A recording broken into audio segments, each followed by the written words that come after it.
Learn about the odds of your problem being able to change even if you've had it for a long time. Hi, I'm Dan Ross, and in this short video, I want to address kind of a common question that people have or a common concern that people have, which is if I've had this problem my whole life, what makes it think that we can change it in a handful of sessions? Um, I've had this problem for decades, and so how is it going to shift in 5, 6 hours worth of work, right? And I think it's a valid question. And I've seen people as old as in their 80s who we worked on a root cause that maybe happened when they were 5 or 6 years old. So think about it.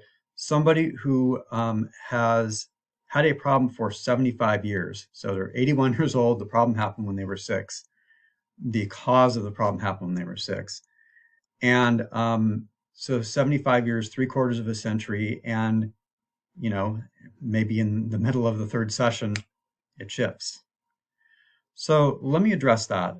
And let's talk about how problems are formed, because I think that will inform how they get resolved as well. And if you think about something like a phobia, and the common example I like to use is a snake phobia. And so I worked with somebody once who had a snake phobia. I've worked with a number of people that have had that. And what happened was she was with some of her friends when she was 8 years old. She was in a swimming hole, and one of her friends found a snake and threw it at her.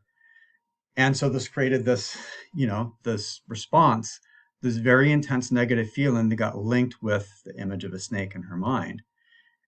And if you think about it, and I think this woman was in her late 40s, something like that. So let's just say 30 years she had had the problem. And what happened was there was a strong kinesthetic response. It got linked to what was going on, which was the image of the snake in her mind. And the beauty of a phobia is it's what we call a one trial learning, that when a feeling is intense enough, the amygdala, the century of our brain, if you will, the part that keeps us safe, it springs into action and it links that to the stimulus.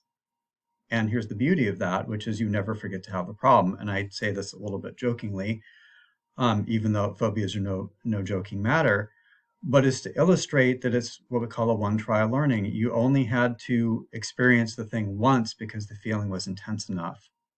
So here's how we change that, even if you have the problem for decades, is once we go back to your sensitizing event, whether you're consciously aware of it or not, it could be something traumatic, could be very traumatic, could be something kind of benign, but it's where something got activated inside of your mind and something got linked up. And the first thing we do is we neutralize that memory. It's actually fairly easy to do. And then we create some positive feelings, some positive emotions that we then link up with that same stimulus. So it just collapses it all down. And just like the initial thing that started it, which you never forgot to have the response, you will never forget to have the new response. So just because you've had the problem for so long, that it's in that moment where we make that change, where we link something new to that old stimulus, that the problem goes away and you never forget to have the new response. And so it doesn't matter really how long you've had it. It's the ability to neutralize things inside of that chair. So there's the hypnosis chair.